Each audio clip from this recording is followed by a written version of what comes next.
Alex is available. I'm sorry, I'll try not to do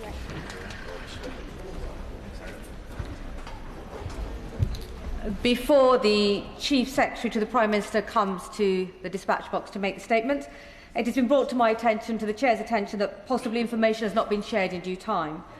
The requirement to provide a copy of a statement to the Opposition before it is made, it is set out in the Ministerial Code, Chapter 9, if the Minister wants to refresh himself. I am not responsible for the policing of the Ministerial Code, but it is clearly a discourtesy to the House not to make information available in good time. The Treasury front bench, and no doubt the ministers responsible, will have heard and will ensure this does not happen again. I call the Chief Secretary of the Prime Minister for the statement.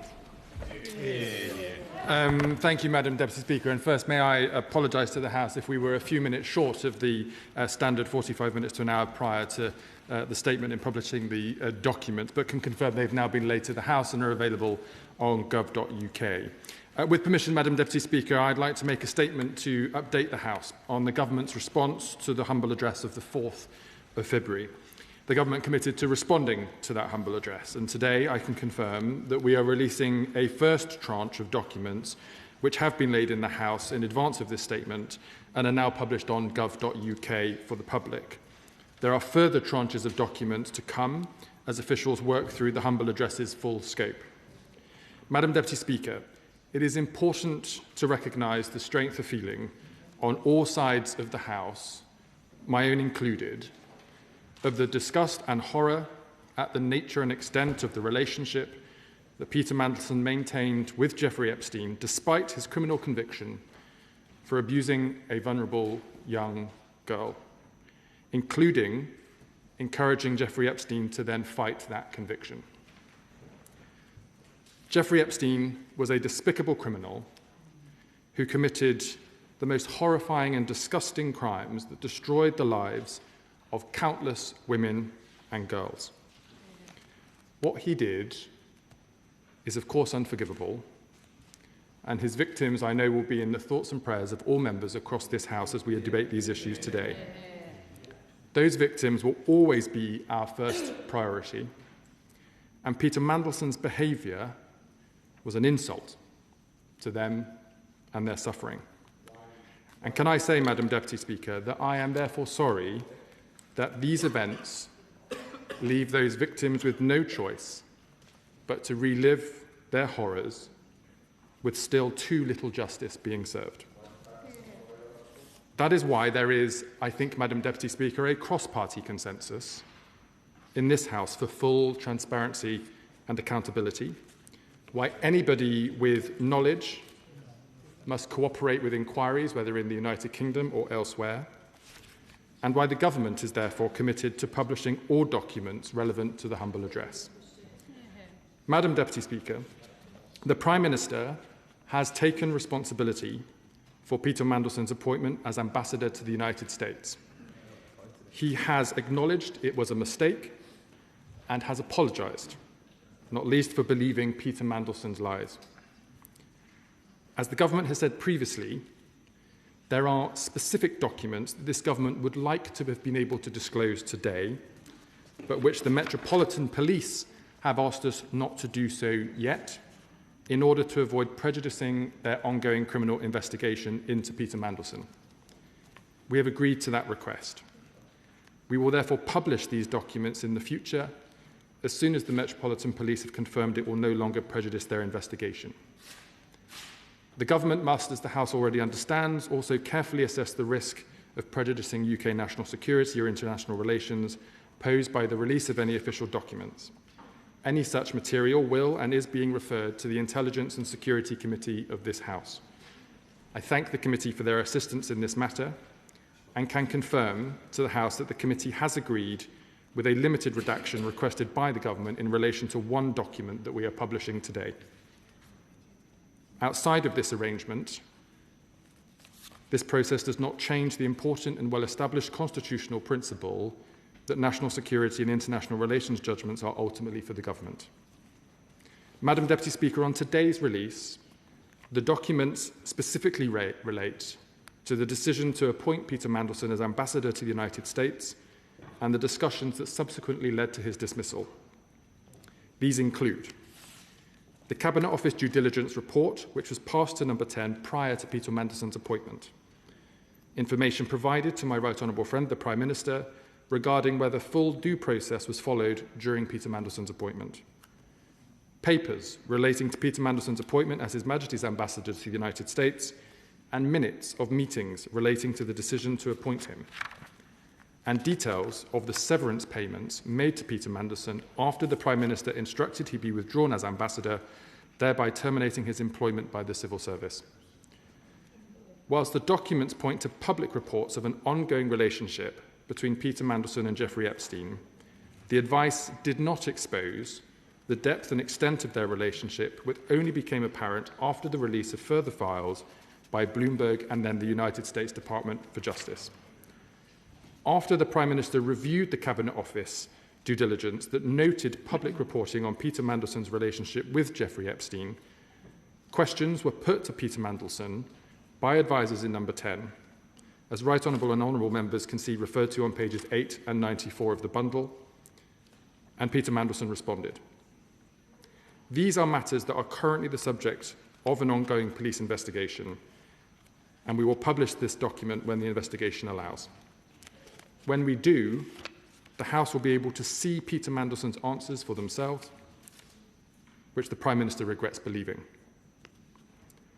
Peter Mandelson should never have been afforded the privilege of representing this country, and I reiterate for the House that the Prime Minister deeply regrets taking him at his word. It was a mistake to do so. I can, however, confirm to the House, as agreed with Madam Deputy Speaker and Mr. Speaker, that we have shared the documents that are with the Metropolitan Police with the Chair of the Public Administration and Constitutional Affairs Committee on terms agreed by the Metropolitan Police to ensure as much transparency to this House as is possible. And Madam Deputy Speaker, as soon as the truth became apparent following reporting by Bloomberg, the Prime Minister acted to withdraw Peter Mandelson from his role.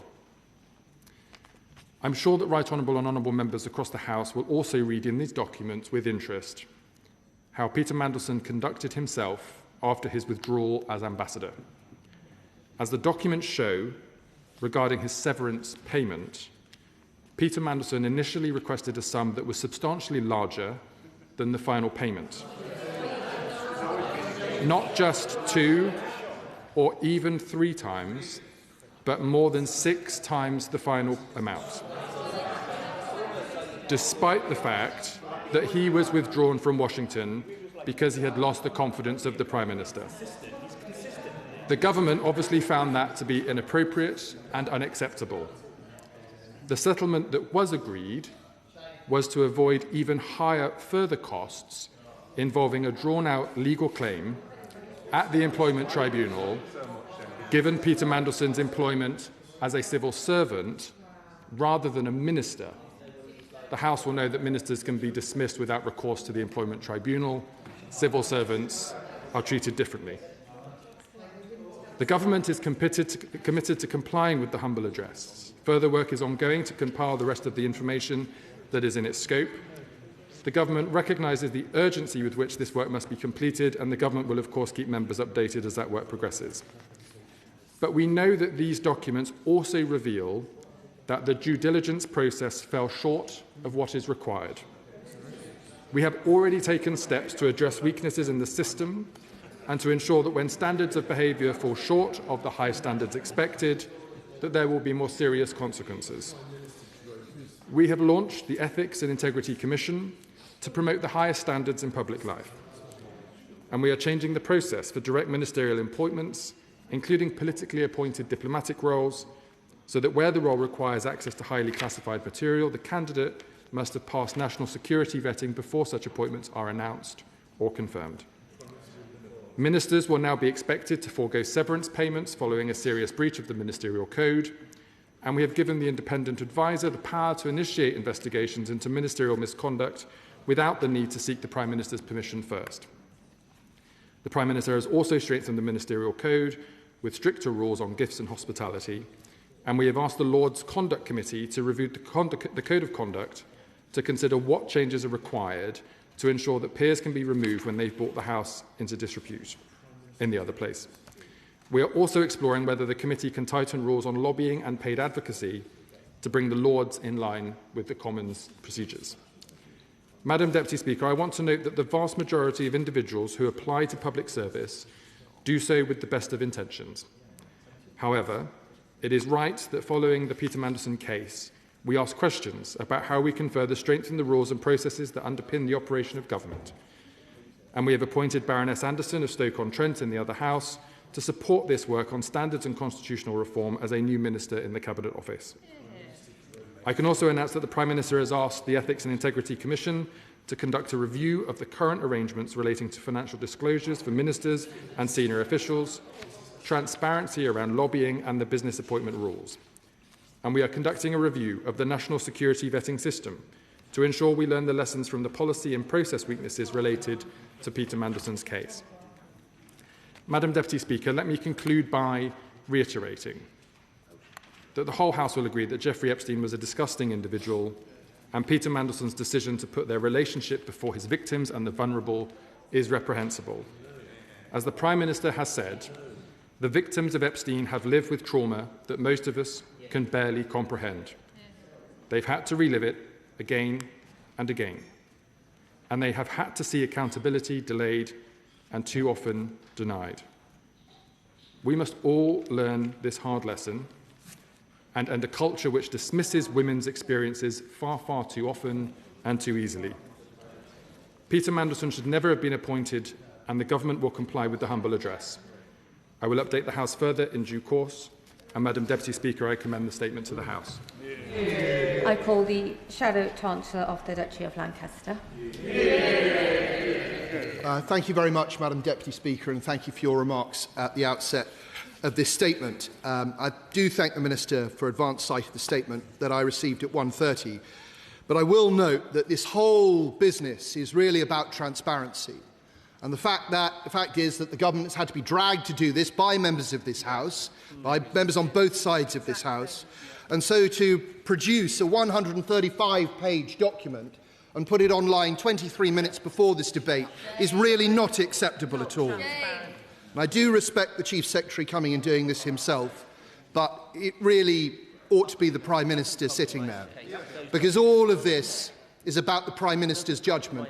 And so it's very convenient that this document was published after Prime Minister's questions today, when the man who made the decision, the man whose judgment is in question, could have been put under scrutiny by honourable members. There are very many questions that arise from the documents published right now. I will put a few on record, and then I will return to the central theme. There is the issuance of severance pay, which the Chief Secretary to the Prime Minister referred to. Why did ministers agree to any severance pay, given what had happened? I think a lot of our constituents will be disgusted that Peter Mandelson received £70,000. Will Peter Mandelson's full declaration of interests that he is supposed to have handed over when he was appointed be published? I don't believe that they are included in the tranche today. Is this because of a police request, or is it for some other reason? Will the Chief Secretary publish a register of withheld and delayed documents so that the House can be aware of what is being held back? And will he give us a little more information, either now or in the future, on redactions? It is important that this House understands who is deciding on what will be redacted. This awful saga involving Jeffrey Epstein continues. I understand that as this House meets, one of his ranches in New Mexico is being investigated because there are reports that bodies are buried there. At the centre of this scandal was a very rich and powerful man who despicably abused his position, and he was helped to become rich and powerful by his associates. One of those associates was Peter Mandelson. So while, of course, I associate myself with the remarks made by the Chief Secretary about Epstein's victims, it's very clear that those victims were not in the Prime Minister's mind when he appointed Peter Mandelson. The Prime Minister has already admitted that he knew Mandelson had maintained his friendship with Epstein even after the latter's conviction for his terrible crimes. That was a bad choice, and it's a choice that we can now read about in black and white, Madam Deputy Speaker, on page 11, where the Prime Minister was told after Epstein was first convicted of procuring an underage girl in 2008, their relationship continued across 2009 to 2011, beginning when Lord Mandelson was Business Minister and continuing after the end of the Labour government. Mandelson reportedly stayed in Epstein's house while he was in jail in 2009. Now, the Prime Minister claims that he was lied to. He wasn't lied to by this due diligence document. And it may be that Mandelson denied these claims. And if so, maybe the Prime Minister was lied to. But he was lied to by an inveterate liar who had been fired twice before. And we're supposed to believe, Madam Deputy Speaker, that the Prime Minister, who was once the chief prosecutor in this country, couldn't see through this nonsense. It beggars belief. Over the coming hours and days, we'll see whether these documents reveal why the Prime Minister's judgment failed so badly. But we must suspect that it was because his then Chief of Staff was Mandelson's protégé. And Morgan McSweeney had set up Labour Together, the Prime Minister's private campaigning organisation, and Peter Mandelson had advised Morgan McSweeney on the establishment of that organisation, and that organisation had been responsible for breaking electoral law so that it could hide the sources of its funders from the public and from the Labour Party. And then Labour Together had sought to intimidate and smear journalists who revealed that wrongdoing, and it provided hundreds of Labour MPs and many of the top brass in the Cabinet with free money and free services. This, Madam Deputy Speaker, was the ultimate job for the boys. The Prime Minister knew all he needed to know. It was on him. It's on him now. He let his party down, he let his country down, and I very much doubt that either will trust him again. Thank you, Madam Deputy Speaker. The Shadow Chancellor of the Duchy asked me a number of questions, which I will take in turn. The first was on severance payment. He asked me, Madam Deputy Speaker, why that payment had been made and who approved it. As I set out in my opening statement, Peter Mandelson was employed as a civil servant, not as a minister.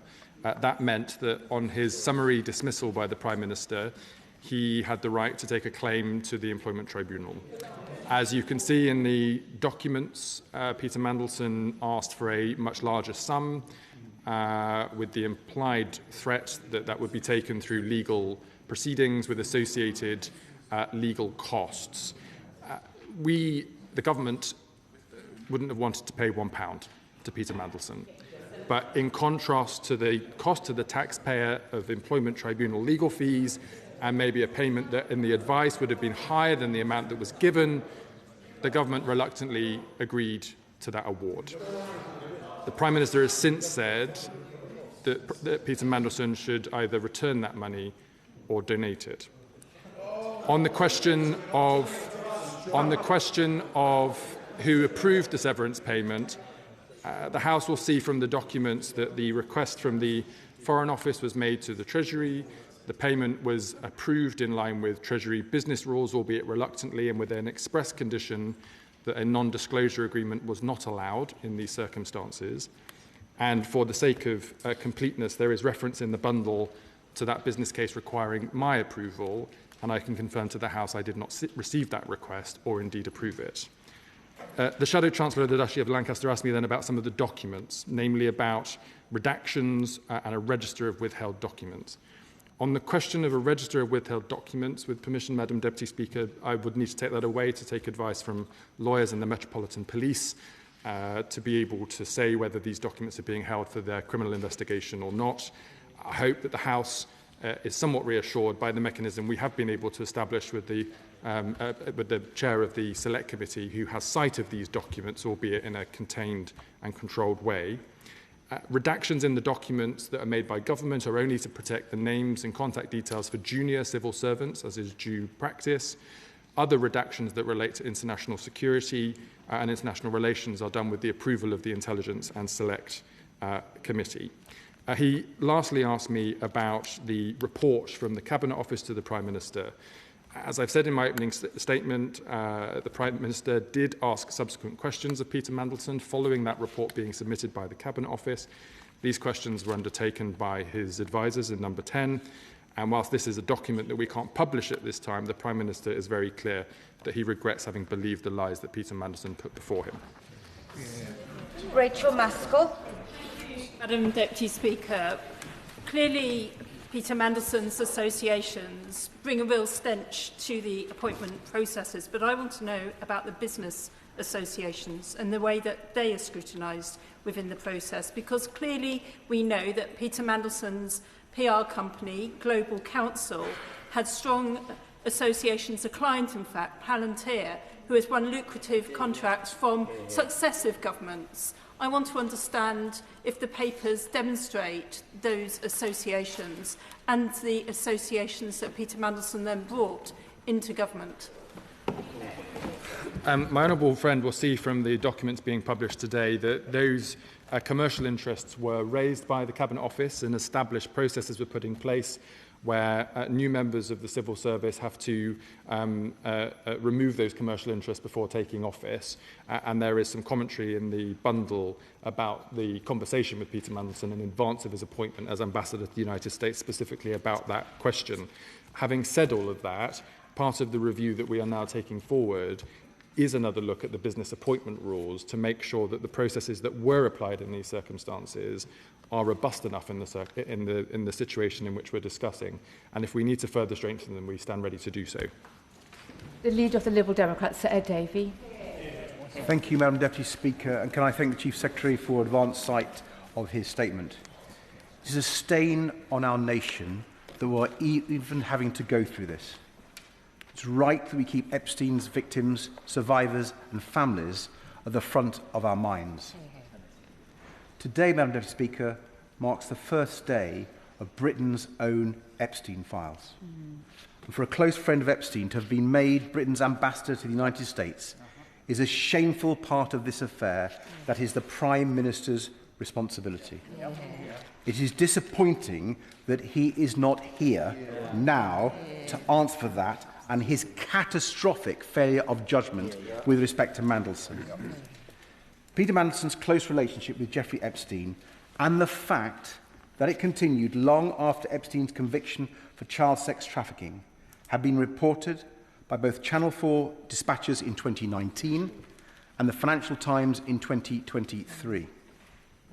Has the Prime Minister told the Chief Secretary personally how those reports made him feel and why he still felt it was right to appoint Mandelson anyway? Mandelson's £70,000 payout is an insult to Epstein's victims, and if he had a shred of decency left, he would donate it to charity. But the Chief Secretary's explanation as to why the government made that payout simply won't wash. Madam Deputy Speaker, with a very limited number of documents being released today, the wait goes on for the rest of Britain's Epstein files. That includes the documents related to Andrew Mountbatten Windsor, required by the humble address our party passed a fortnight ago. I very much hope the government will get them out as quickly as possible. It has taken 5 weeks from the Mandelson humble address to publication today. So can the Chief Secretary guarantee that the first Andrew papers will be published within the same time frame by the 31st of March at the latest? Thank you, Madam Deputy Speaker. As I've said to the House, the Prime Minister regrets having appointed Peter Mandelson as Ambassador to the United States. It was the wrong decision. He has apologised for it. On the question of severance, as I say, the government would not have wanted to give £1 to Peter Mandelson, but it was the quickest way to remove Peter Mandelson as Ambassador and a member of the civil service. And as the Leader of the Liberal Democrats says, and the government agrees with him, the honourable thing to do would be to donate that money to an appropriate charity. On the question of the humble address, the one that was brought forward by the Liberal Democrats is being managed by the Department for Business and Trade. I know they're working on that now and will come forward with updates in due course. And as I said in my statement, the Cabinet Office will come back with a further tranche of documents in relation to this humble address as soon as possible. Justin Matters. Thank you, Madam Deputy Speaker. If one of my constituents came to see me and told me that they had lost their job or been sacked because they had lied during the application process and wanted compensation, I would tell them that they had absolutely no chance of doing that. So I really struggle to understand why we paid a penny. I understand what the Chief Secretary has said about not wanting to do that, but really the risk of an employment tribunal claim in these circumstances is minuscule. And he's absolutely right. That money should have been paid to a victims' charity. So will he now press Mandelson to do the right thing and give that money to the victims of abuse? I thank my honourable friend for his question. He and the House will see from the bundle of documents today that the government acted on the basis of legal advice in awarding that settlement payment. But I agree with him wholeheartedly and repeat from the dispatch box that the honourable thing for Peter Mandelson to do was to donate it to an appropriate charity. Committee Chair Simon Hoare. Deputy Speaker, and I acknowledge what the Chief Secretary has said with regards to my role as the Chair of the Committee looking at documents sort of pro tem on behalf of the House, and that will be done, as he knows, properly. Now, just following on the point that the Honourable Gentleman has just raised, the Chief Secretary is of course right that under the civil service rules, Mandelson could have made a claim to a tribunal. He's right on that. But the Honourable Gentleman is also right. Anybody who has secured a position by deception would find themselves standing on the thinnest of thin ice with no chance at all. And the approach that Mandelson has shown in the original claim that he made just underscores the shamelessness of the individual in question. So my direct question to the Chief Secretary is this. On the point that, because he's admitted that the Prime Minister was lied to, that is a deception, was legal advice sought as to the likely outcome of any employment tribunal case brought by Mandelson? If it was, what that advice was, and if it wasn't, why not? The advice, Madam Deputy Speaker, is in the bundles that have been published today. The Honourable Gentleman has to forgive me for not being able to refer him precisely to the right page at this moment, but they are in the documents today. And whilst it is not for me to defend the claim that Peter Mandelson was making against the government, I would just say to the House that one of the issues would, of course, be the legal fees in actually defending that claim at the Employment Tribunal itself, a cost to the taxpayer, even if in the end the government would have been successful. And it was those considerations that were put to the government in advice, which is why that settlement figure, which was a much lower figure than the legal fees and potential settlement being asked for, was the case. Lewis. And some of the points were very relevant. But this isn't just about technicalities, about lapses of judgment. This is about a wider, rotten political culture, a 30-year project where proximity to wealth and power isn't a means to an end, it is the end goal. That's what Peter Mandelson represented, and he wasn't just about him being the ambassador or selected to be ambassador. He was at the heart of the political project around number 10. That has to change. Does the government understand? Out there, this isn't just about one bad set of decisions. It's about a political culture that he represents and that is destroying party politics, mainstream party politics in this country. Do we get that? Do we understand that? Will we change? My honourable friend and I are members of the Labour movement because we share the same values. We're here to represent the voices of working people and those that have no power and no access across this country. That is what our movement was created to do, and we share that ambition. But do I recognise that we are still operating in a system where power and wealth can lead to these types of outcomes? Absolutely. Do we have a shared ambition of tackling that? Yes, we do. Dr. Kira Mullen. Thank you, Madam Speaker. The Minister will know that at the moment the Government is putting through a bill about the duty of accountability and candour. One of his ministerial colleagues sat just down from him will confirm that it requires ministers to answer questions with candour. 3 members of this House asked the Minister what the payoff was for Mandelson several weeks ago, and he refused to answer. So I'd asked him to reflect on whether he acted with candour. And coming back to this question of whether he deserved a payout, isn't actually the truth that the government knows this tissue, this story, this suggestion that they were lied to and there's no possible way they could have found out the truth would be torn apart in an employment tribunal, and that's why he didn't want to go into it. Yeah, good point. That was not the rationale, and the documents will speak for themselves. Rachael Blake. Thank you, Madam Deputy Speaker. This statement has truly been sickening. Does the Chief Secretary agree with me that the sickening behaviour and conduct of Mandelson is in part a symptom of structural misogyny? And will he use his office to drive out structural misogyny from Whitehall and Westminster? My honourable friend is right to raise the bigger issues that are in question around the process of appointment and disclosure and deceit and the rules that are in place. Above and beyond all of that, unfortunately, is a country and a world in which the voices of women who are subject to male violence and the abuse of power and privilege is still rampant. And all of us, I think in any party and any part of this House, would want to suggest that that is not the way in which we wish the world to operate, and we should all do what we can to change that. That's why this government is committed to issues around halving violence against women and girls. That's why we talk about how we tackle structural misogyny, whether it's at the heart of our political system or in business or elsewhere. And I know that my honourable friend and I share those ambitions and will do all that we can to make that a reality. Stephen Flynn. Thank you, Madam Deputy Speaker. If I listened to the Minister correctly, which I think I did, he said that his victims must be our first priority. Let's be clear, for the Prime Minister, they were not. Because on the 11th of the 12th, 2024, he received advice which says, and I state, Epstein was first convicted of procuring an underage girl in 2008. The following sentence says, Mandelson stayed in Epstein's house in June 2009. I repeat, the victims were not the Prime Minister's first priority.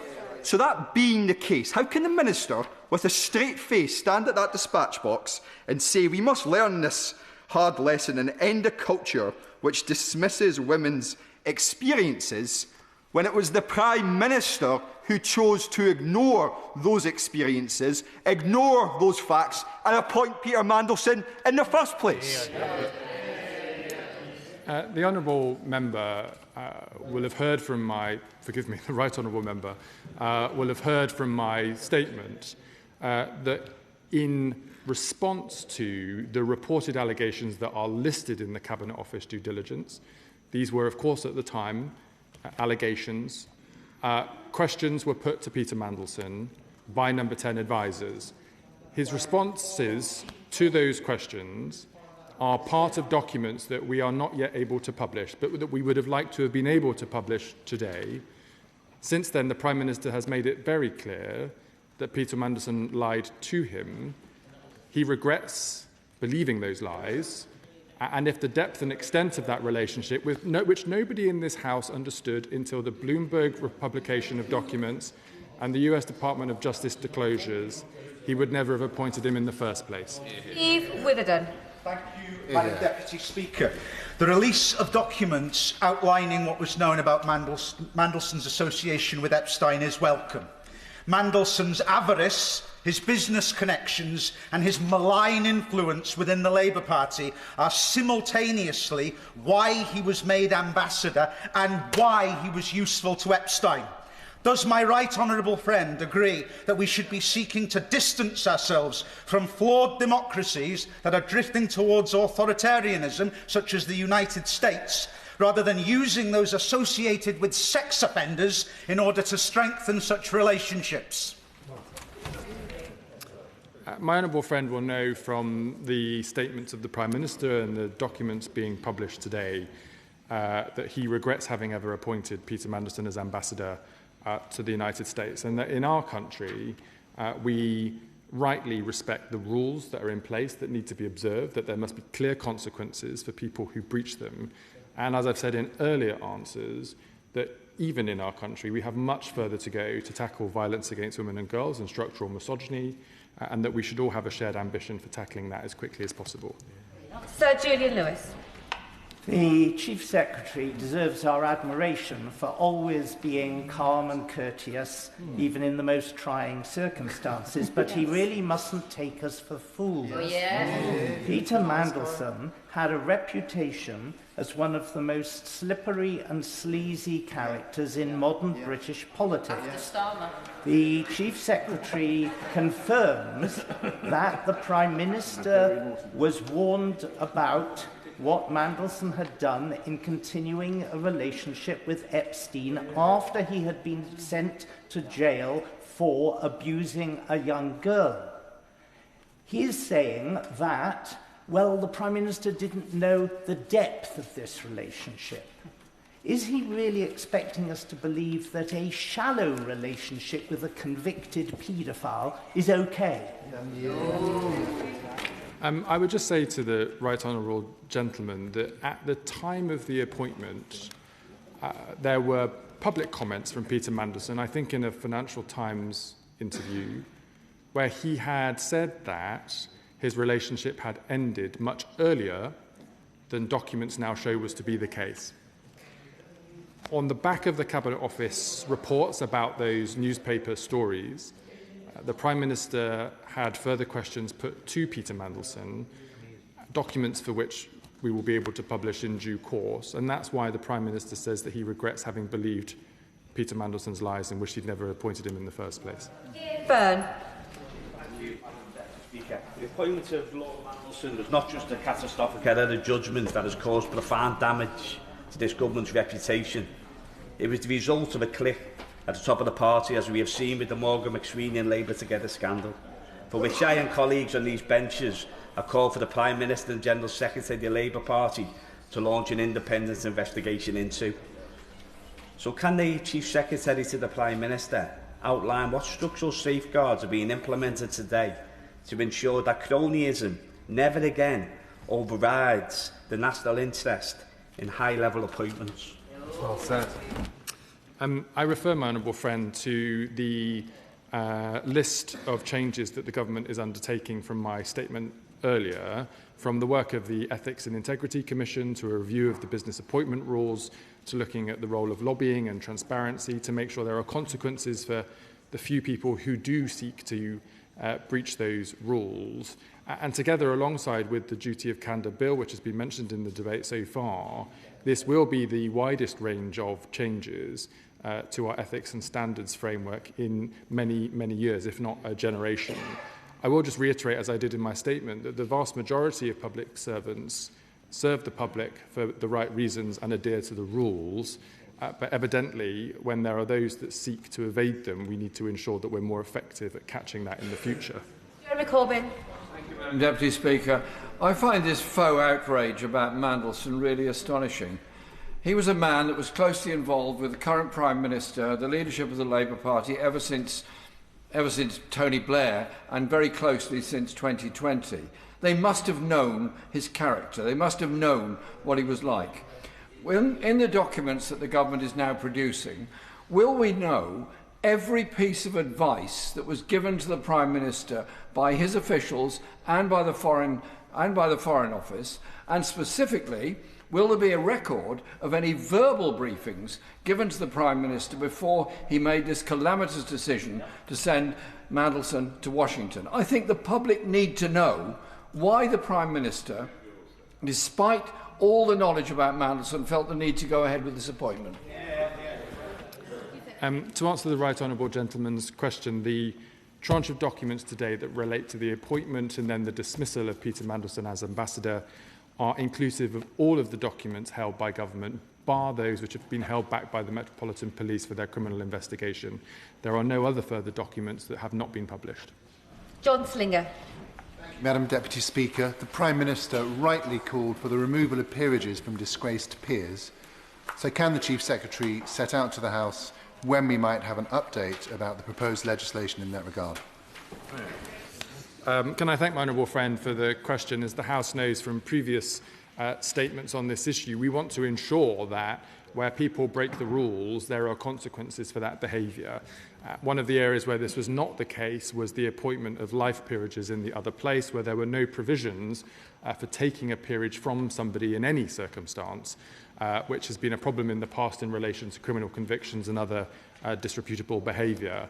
It's right, therefore, that the government is working with the other place to bring forward legislation to give the authority and powers for that to happen in the future, and will be coming forward with those proposals in due course.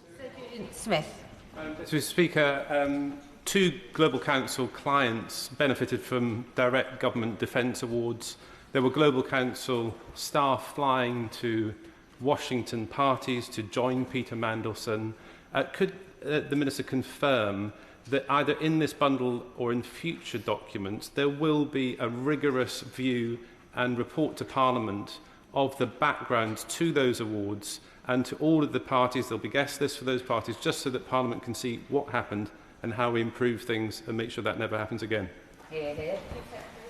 I can confirm that all other documents that are in the scope of the Humble Address that are not being published today will be subject to the Metropolitan Police and clearance from the Intelligence and Security Committee, published in the next tranche. Richard Bergen. Thank you, Madam Deputy Speaker. And I hold in my hand the advice that was given to the Prime Minister before he made the decision to appoint Peter Mandelson as Ambassador to the USA. Reading this advice document, it's clear that the Prime Minister wouldn't have given the go-ahead for this individual, Peter Mandelson, to stand as a Labour candidate for Town Council, but instead he was elevated, despite what's in the document, despite what was known, to this most important of positions. There's a whole section entitled Relationship with Jeffrey Epstein. The question that has to be asked is, how did it even get to the stage where the Prime Minister was interviewing Mandelson for this job and considering him for this job? The simple answer is political.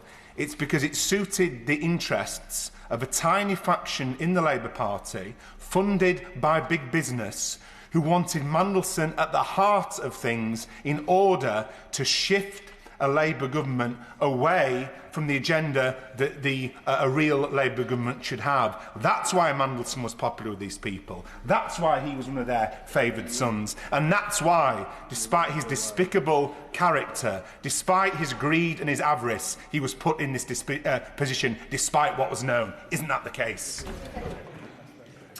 It's not for me, Madam Deputy Speaker, to speak on behalf of Peter Mandelson, but evidently he put himself forward for this role, which is how he ended up in the process in the first place. To the question of his appointment, as I've said to the House, the Prime Minister regrets his appointment and apologises for it, and had he known what the House now knows, he would never have appointed him in the first place.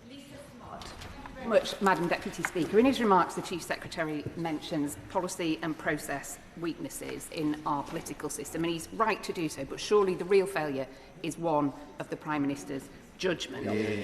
He also talks about the depth of Mandelson's relationship with Epstein not being known, but Mandelson's character was, and it was known for a long time. There was a long-standing interview exercise when somebody was applying to be a press officer for the Liberal Democrats. Peter Mandelson has resigned in disgrace again. Draft the press release. It is difficult to legislate out poor judgment, but the Chief Secretary has talked about legislating for policy and process weaknesses. When does he plan to bring forward this legislation? There are a number of changes that can be made without legislation, and I'll be able to update the House on that in due course. That will, of course, be quicker to implement as a consequence of it not requiring statute. Where we specifically need statutory changes, which I think at this stage will predominantly relate to the removal of peerages from those in the other place that bring their House into disrepute. As I say, we'll bring that forward in the coming months. Arthur. Thank you, Madam Speaker. I do thank the Minister for his statement and also for the tone in which he's brought it here today. I think it's been quite an open statement in terms of the discussion. But I think as a government we're serious about the whole agenda of violence against women and girls, and I just cannot conclude that giving Mandelson £75,000 is compatible with that. So I do hope that he repays it. And I think constituents in Edinburgh South West are really concerned about Epstein's links to the British establishment, really concerned. And so, particularly given the allegations against both Mountbatten and Windsor and also Mandelson himself. And I know there's a live court case and investigations underway, but can the government commit to a public inquiry into Epstein's links into the British state once these court cases are over? My honourable friend will know that there's an ongoing criminal investigation in this country, and of course there's investigations happening in the United States, in Congress and elsewhere. As the Prime Minister has said, anybody that has any relationship or had any relationship with Jeffrey Epstein or any connection to the events or organisations that he hosted should be readily putting themselves forward to answer any questions and try to help bring justice to the victims who have been waiting for too long. Speaker, when will the government release Mandelson's declaration of interest, and why is it not included in the documents released today? All the documents that are available in relation to Peter Mandelson's appointment and dismissal are published in the tranche today, subject to those which have been held back by the Metropolitan Police. All further documents that relate to the humble address will be released in the second tranche, which will be in the coming weeks. Thank you, Madam Deputy Speaker. The Chief Secretary rightly referred to a wider set of reforms on openness, accountability and transparency that will now be considered, and I do welcome Baroness Anderson's appointment to support that work. Can he assure me that lobbying reform writ large will be in scope of the Ethics and Integrity Commission review, and that will include looking at previous PACAC reports, including the PACAC recommendations on the Greensill David Cameron lobbying scandal that still haven't been responded to?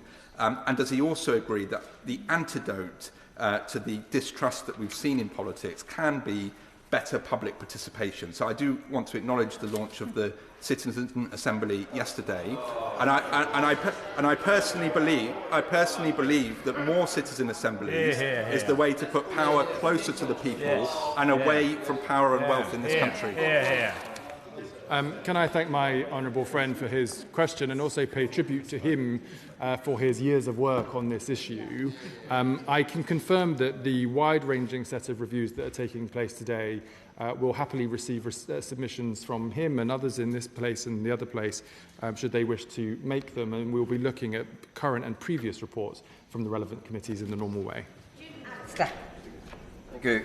On the 11th of December 2024, just 9 days before the Prime Minister confirmed Mandelson as the new ambassador, these papers show that he was specifically advised of the JP Morgan report from 2009, which expressly said that Mandelson, after Epstein's conviction for soliciting prostitution of a minor, quote, maintained a particularly close relationship with Epstein. After that, yet the Prime Minister, a former chief prosecutor, chose in those circumstances, with that information, to believe the lies of Mandelson. How could that be? And given that it is, what does it say about the judgment of our Prime Minister? The Prime Minister has said that he regrets believing the lies of Peter Mandelson, and had he known the depth and extent of the relationship that we now all know and have confirmed, he would never have appointed him in the first place. That's why the Prime Minister has apologised and acknowledged that his appointment was a mistake. Moon. Whereas, Madam Deputy Speaker, Epstein was a truly despicable criminal, and Mandelson's lying and actions with Epstein shamed the nation. But does the Chief Secretary agree with me that what we must not do right now is to compromise criminal investigations that the Met are currently undertaking? Because to do so would be to fail the victims of Epstein and their families. But can the Chief Secretary also reassure the House that as and when documents do come available, they are published in a timely manner? My honourable friend is absolutely right. The victims of Jeffrey Epstein have, for too long, had justice delayed or denied, and the very worst that we could do is to undermine a criminal investigation that may at last bring some justice to the horrors that they had suffered. That's why the government is working closely with the Metropolitan Police to make sure that we do everything we can to not prejudice that investigation. It is why there are some documents, even though we might like to publish them, that we've chosen not to do so at the request of the Metropolitan Police. But I am grateful to the Metropolitan Police for agreeing to allow us to put those documents before the chair of the relevant select committee, so that in some way on behalf of the House there can be independent verification that we are not misusing that process in any way to withhold any documents when we are completely committed to full transparency. Chris Law. Madam Deputy Speaker, like all statements, it's not just what's in but what's left out.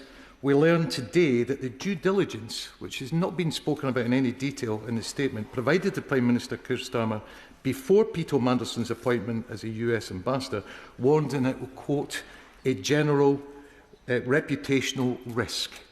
So it's not just him sitting down having a chat with Mandelson and not believing him. He was warned it was a general reputational risk. So my question to the Minister is very simple. Which failing does he think the Prime Minister suffers from?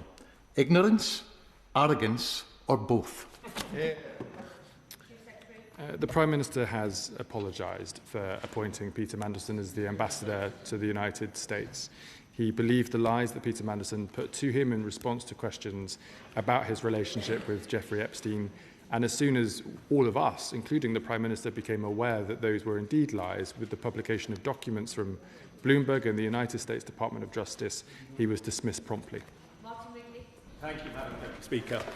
In my investigations into Palantir, it's been brought to my attention that 20 years ago, Peter Mandelson was lobbying the government very hard to take on board a strategic supplier from the States that was not an obvious choice at the time. That sort of decision is something that a financier like Epstein would have made advantage of and made money from. We see the same things with influence and persuasion from Andrew Mountbatten Windsor. Will the government commit to following the money and following the money trail to see that we are not continuing to pay into Epstein's estate through the deals that we are doing with large American contractors such as Palantir? Madam Deputy Speaker, I'm not familiar of the details of the case the honourable gentleman raises, but if he wishes to write to me with those details, I can commit to him that we will look at them. Final question, Stephen Gethin. Madam Deputy Speaker, the Minister has said that he wants to be open with us. Now, I've put down a series of parliamentary questions about when Peter Mandelson ceased employment at the Foreign Office, and I never got a response. They were first tabled on the 4th of February. Now, there's a flurry of emails on the 4th of February without any context to them at all. Will he provide the context? Is it a coincidence? Why couldn't the Minister answer my question previously? And if he does want to be open, then let's try another one. He said that Peter Mandelson was fired because he told lies. In that case, he's been given a £75,000 payoff. £35,000 of that was a special severance payment. £30,000 of that was tax-free. Why on earth was it tax-free? Madam Deputy Speaker, in relation to the tax-free treatment for payments following dismissal without recourse to the Employment Tribunal, those are the tax rules that exist in all circumstances in this country. The government did not have the legal powers to override them. On his question about parliamentary questions, I think the documents he's hoping to see are being published today, and they, of course, speak for themselves. That is the end of the statement on Lord Mandelson's humble address motion.